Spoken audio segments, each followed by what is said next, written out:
How the new F1 cockpit will try to avoid heat problems like in the Qatar GP. The latest draft of the Formula One technical regulations for 2024 introduces a change that the FIA hopes will alleviate heat exhaustion issues faced by drivers in this year's Qatar GP. Several drivers needed medical attention after the race due to severe heat exhaustion symptoms, with Williams' Logan Sargent even retiring from the race. While the conditions in Qatar were extreme, the FIA committed to finding a quick solution to prevent a recurrence.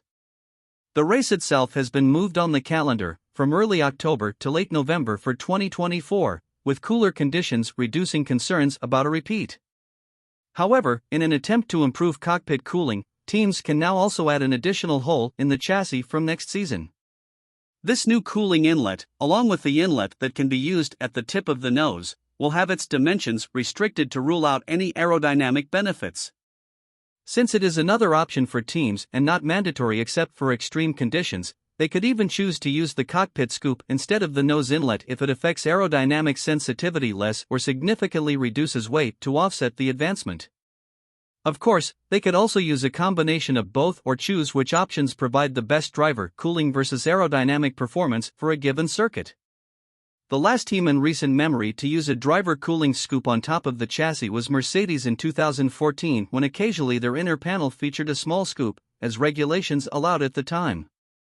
Interestingly, some teams did not even have the optional driver cooling opening at the nose during the Qatar GP, raising the question of whether all teams should have a mandatory specification on hand in case it was needed.